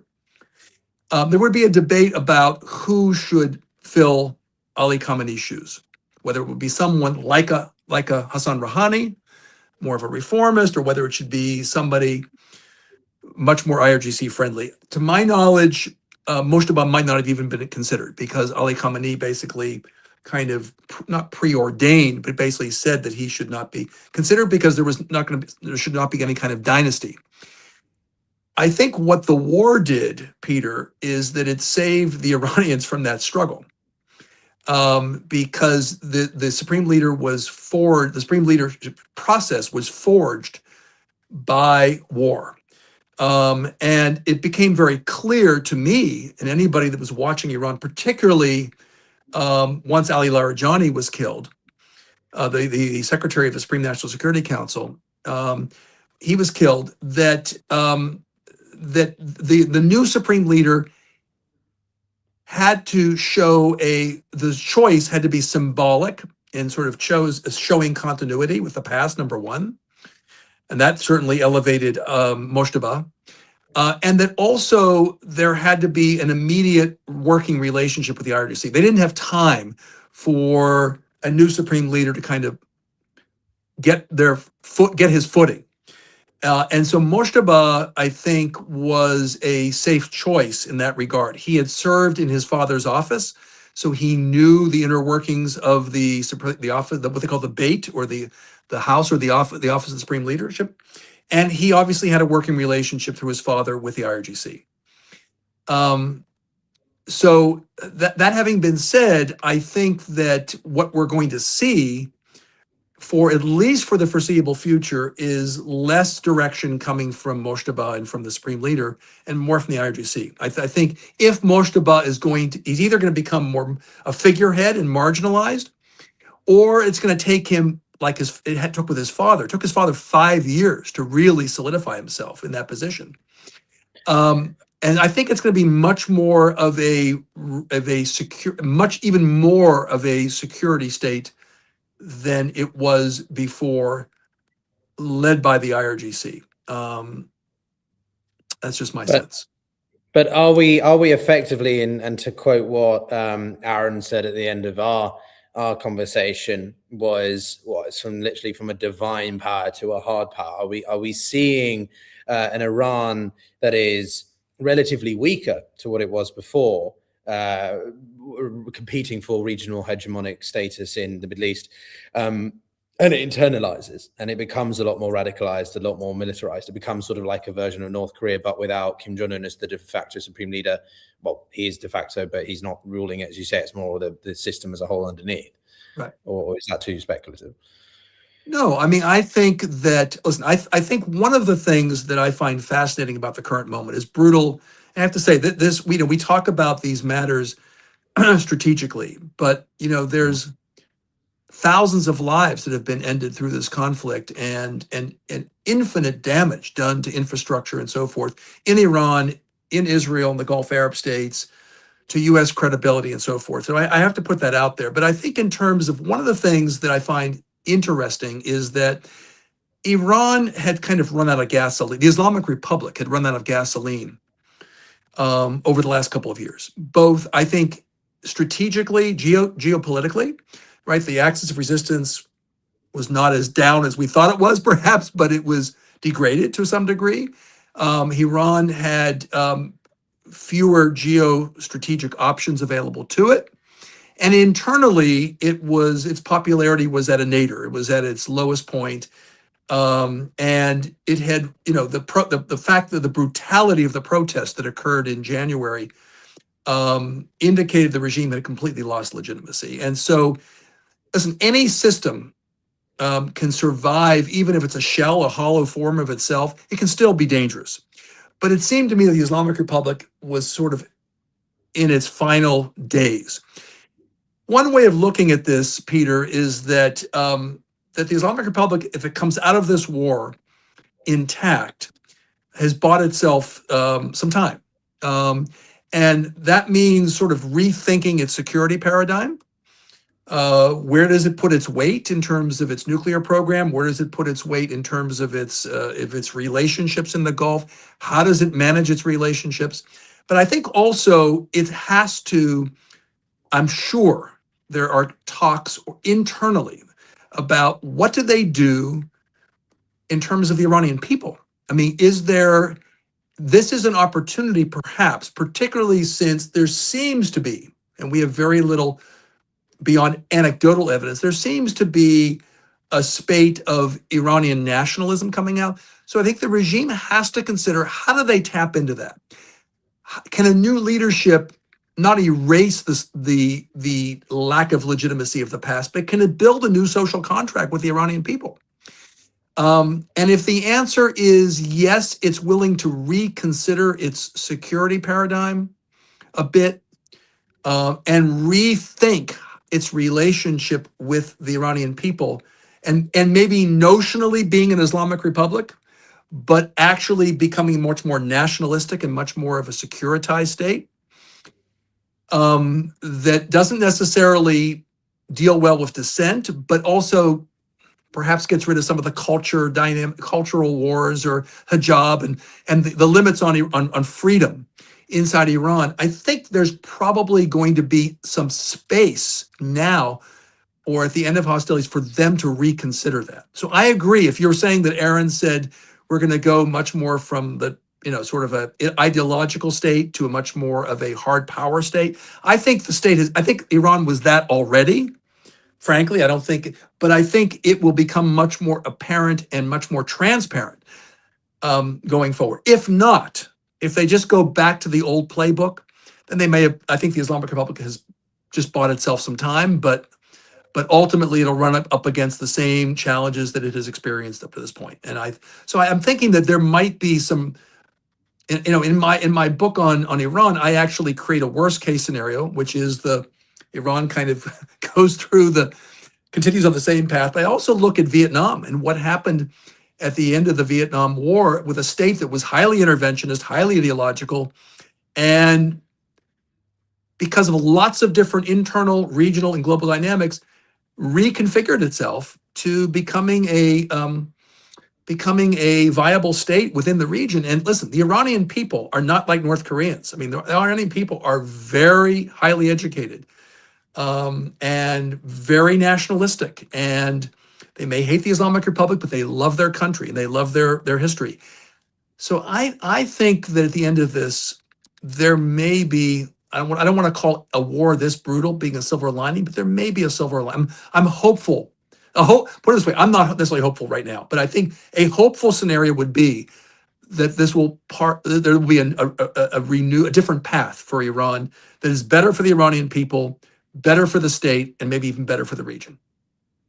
As a Brit, I like to end on a cautiously optimistic or hopeful ending, Ross, but I do have to ask one cheeky follow-up question, if I may, which is simply, I spoke to Ali Vez of International Crisis Group a couple of weeks ago, and obviously a lot of ICG staff or some ICG staff had been part of, or relevant, Robert Malley, when he was part of the organization, was on the negotiation team for the JCPOA, and we haven't really touched upon the Iranian angle. So could we see a situation where the Islamic Republic, the IRGC, follows through on being a near nuclear power threshold nuclear state to actually having a weapon? And what does that mean as a threat to the West, so to speak, right? Or you think it will be so focused on trying to ensure its resilience and legitimacy as a leadership in Iran, that it will focus at home first? Yeah, I mean, I think the question becomes, when I was asked in Doha, Peter, about the 15-point plan of the United States and the 5-point plan on Iran, and where that stood in terms of the nuclear issue you're talking about, and I said, it's almost silly to talk about negotiating points while there's an escalation in conflict, because the priorities of each of the sides is going to change.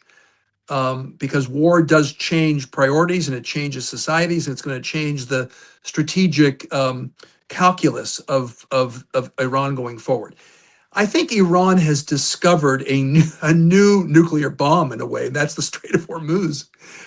They could overplay their hand, right, with that. They could certainly overplay their hand, and it can come back to bite them. It's unclear to me. I think I think Iran will be, if there are actual negotiations that take place, if the war just doesn't end as a war of attrition, and I think the Iranians are going to try to make sure that doesn't happen, I think there are going to be serious opportunities for Iran to think about the nuclear file and what that means. Now, there could be a possibility. One possibility is a dash to a nuclear weapon. I don't think that'll be the number one priority. I think it'll take some time. I think it will possibly be detected. And I don't think that'll be the number one priority. But that is a possibility. If in fact there is so much damage to Iran and there is no flexibility on the part of the United States, they can't get sanction relief and it's a war of attrition, then I think that pathway will be open to the Iranians. I think if there's a negotiated solution and a broader security framework and some kind of not just a ceasefire, but an actual non-aggression pact and full sanction relief, and that the U.S. has had to concede something beyond what they would have given in Geneva, I could see the Iranians, going back to something that basically, unblended or reblended the 60% uranium, bringing it down to 3.5%, and possibly agreeing to some kind of consortium. I could see them doing that, assuming that they believe that they have reestablished leverage and deterrence. So I really think the question I think all of these questions really need to be considered within the context of how the war ends up, because that's the basis upon which the Iranians are going to prioritize or reprioritize all of these issues: the Strait, the axis of resistance, and even the nuclear issues. So I think it's going to depend on what we see over the next couple of weeks. And if that sounds like a hedge, it's not meant to be. I just think I don't think we can calculate now how Iran will prioritize any of these issues until we see how they end up and how the US ends up and Israel ends up at the end of the war. If they believe they will be more willing. One thing I can tell you about the Iranians: they will be unwilling to negotiate if they're being construed or if they believe that they're operating from a weak hand, because they believe every time they've been perceived as having a weak hand, they get attacked. They will become inflexible and maximalist. If they believe they have a strong hand, I believe they will be pragmatic. And I think that's a good place to end, perhaps. No, it is. Thank you very much, Ross. You've been very extensive with your answers and time. And in the time that we have been talking, apparently the US has proposed talks in Pakistan and they've been rejected, and the Iranians have also rejected the US proposal for a ceasefire. So clearly the Iranians are, taking their time and very much to what you said. But Ross Harrison of the Middle East Institute, thank you very much. And we will be sure to link to your book, Decoding Iran's Foreign Policy, in the description of this. Thank you, Peter, and thank you to your viewers. Thank you very much, Ross. I'm going to stay on to just summarize, debrief, and I look forward to having you back, Ross. Take care. Well, everyone, that was Ross Harrison of the Middle East Institute, someone I've been very keen to speak to for a long, long time, and I'm delighted that he was able to join us eventually. I'm very worried about the stability of the stream, though, so I'm going to go back and check it out. But yeah, for those of you watching, if you do have any thoughts, then obviously let me know in an email or on the comments what you think, anyone else you'd like to hear from. I think for me, the couple of things that I take away from both the great guests that we've had since is just the amount of potential options or leverage the Iranians still have. I've never fully appreciated just how extensive the IRGC is as a system, but in what becomes clear to me is that the Trump administration went into this with an even greater sort of miscalculation than was originally suggested.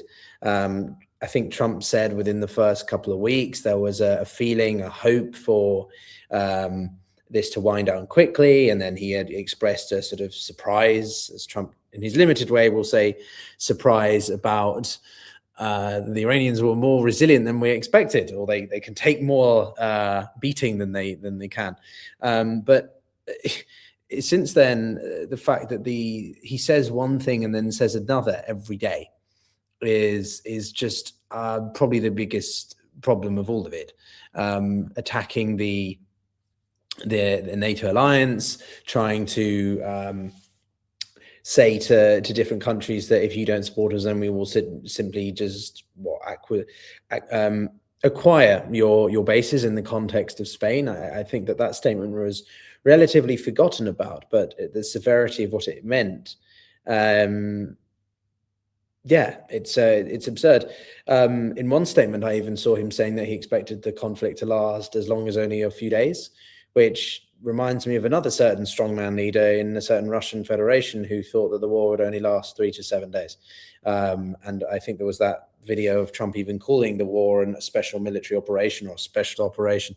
And whilst I'm not going ahead of myself to draw parallels, the parallels are quite stark and unsettling, but I think it comes as no surprise. As most of you know, we talk about the war in Iran a lot and Russia, given my personal relationship, but also just generally the focus of the topic and severity of Ukraine, how similar this is, sort of the mindset of both, how ego, how hubris can blindside a head of state's decision-making. Although, of course, many of you have gotten fed up with me trying to add intellectuality or sort of rationale to Trump's decision-making.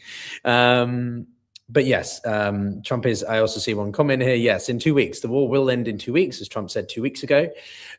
So I'll let you know in 2 weeks in July when the war comes to an end, everybody. Or is that 2 weeks in October? I'm not entirely sure. But yeah, I just also wanted to double check, since I'm trying to do more of these live streams which last an extended period, so that we can have a coherency of conversation, bring in some great experts of varying views or topics, and keep the sort of the overall continuity, and then I'll break them down into subsequent podcasts. I am streaming to the YouTube channel podcast specifically. As some of you who are regulars may know, I've decided to try to create a separate space for my conversations with guests, aside from my solo analysis, which is what this channel is going to primarily be about. Obviously, it's going to take time to diversify, so nothing's going to change too extensively, but I'm just co-streaming to both destinations. So if you want to subscribe to the YouTube podcast specific channel, then you can do so. And those of you on X, if you're not watching me on YouTube, well, you should be on YouTube, right? It's a more friendly platform, I think. But just reading here, some people, an expert, James Jeffrey, who I'm actually hoping to get on at the Washington Institute, has said that this is actually amazing. This is the first fighter that was downed by Iran.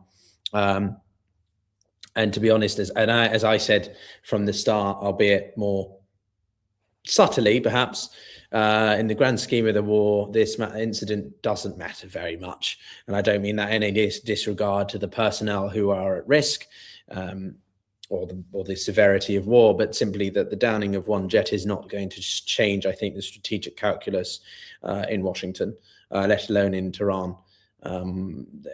Clearly, the Iranians are settled in now for a while, and I think that from a couple of other people we've spoken to, even some people in the IRGC have been pleasantly surprised, but have been surprised by the extent to which this would the damage or the resilience that they've been able to show. Right, the fog of war means that everyone's going to be slightly surprised, I think, by the situation. But yeah, generally, I'm more aircraft not being down, but also that the Iranians continue to really leverage the Strait of Hormuz. I want to get a couple of energy experts on. To Ross's point, I want to properly dig deep into what contingency plans, if any, or what are realistic for the Gulf states to undertake. And of course, Turkey. Turkey is a country that we haven't really touched on very much. They aren't the biggest player, but they are a very relevant player because there have been some border incursions with drones, and there have been concerns over if Turkey gets pulled in, does that trickle down into broader NATO? As always, NATO doesn't just be activated. There has to be consultation, excuse me. And at the end of the day, Turkey, well, they undertook a significant military operation into northern Syria in 2019, if I remember, to build a buffer zone because of the concerns around the rebels in Idlib, and they didn't ask for NATO's involvement or consult NATO. So just because Turkey potentially gets tangled in doesn't mean it automatically means NATO. That's still, you've got a unilateral capacity as a nation state to behave like that. So I would like to learn a bit more about Turkey's position, and of course its complex, pretty unfavorable relationship with Tel Aviv, and of course I want to get more conversations with some Israeli perspectives as well, because I think the primary flashpoint that will continue even if the war in Iran subsides or simply whittles down a little bit is Lebanon. I think some of you might have heard me say this before, but the front in Lebanon is, if anything, more intense. It's obviously a ground offensive component to it. And so I think it's 10% or up until the river, I forget the name of it, the river that flows through Lebanon's southern territory is sort of effectively under Israeli control. And some people worry that the Israelis are simply going to occupy that and not leave until they think that Hezbollah has been sufficiently incapacitated. But given the Lebanese government's inability to do that, that sort of has an indefinite time frame. So could we see a bit of a Golan Heights situation? Again, that's speculation. I know it's highly sensitive, and there's a reason why I don't talk about Israel and Palestine as much as I used to, because I think it's a situation that is too complicated and highly charged to ever make, at least my lack of knowledge about it, to have a constructive conversation effectively. I'm more comfortable talk about Israel's foreign policy in the broader Middle East, but when it comes to certain near abroad issues, I think it's very delicate, and I'm yet to feel comfortable or well informed enough to do that. So some of you wondering if I don't talk about that, that's why.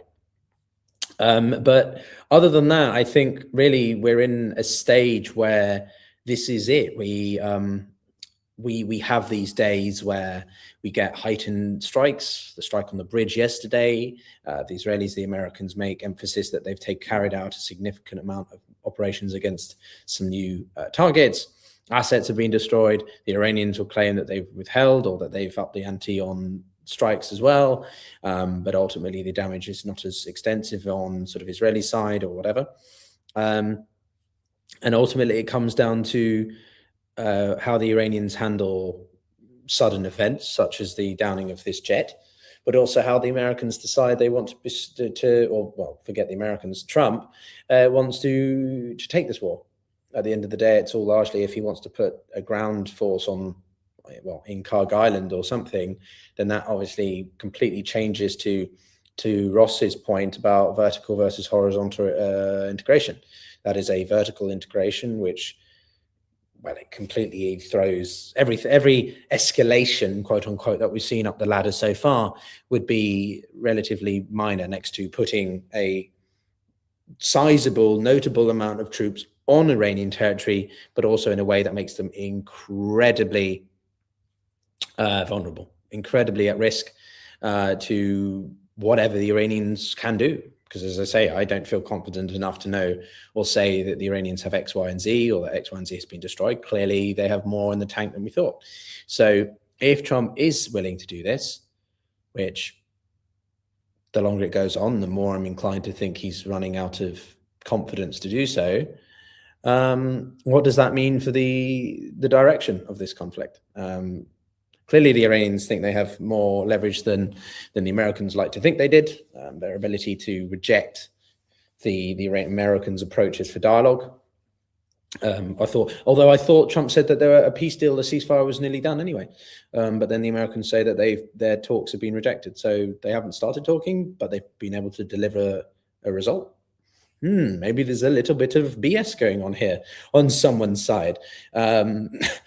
Slightly being facetious, everyone, but I think you get the point that this is, the longer that this goes on, the appetite, I think, for Trump, let alone the broader administration, for boots on the ground will dissipate, because you're spending more and more of your stockpiles, you're spending more and more of your political capital, and how much can Trump continue to pull the wool over people's eyes about everything's under control, it's all going according to plan. And how much political capital does he have left to expend? And I don't think he can keep doing that if the Iranians hold out more and more. But yeah, so I think what I'm going to do there, everyone, is call it a day. Litani, thank you very much. Yes, the river in Litani. But appreciate everyone for watching. I will be very interested to consider the Greater Horn of Africa element. I was reading a bit more into that. And a couple of colleagues I have who live in Nairobi who look at Ethiopia and Somalia and that front, if you like, are saying that there are growing rumblings amongst the al-Shabaab networks about sort of supporting the Houthis. But again, this is all very speculative. I'm not privy to any specific kind of information, but certainly could we see, if that front opens as well, if we see a maritime choke point opening in the Gulf of Aden, as well as the Strait of Hormuz, that is not something that the Trump administration, I think, has the capacity to control, or the ability to keep a lid on in terms of the narrative control and say that everything is fine. But I also think that would be a pressure point that the Europeans couldn't ignore, because and Egypt would be pulled in, obviously, given the money that they get from the Suez Canal.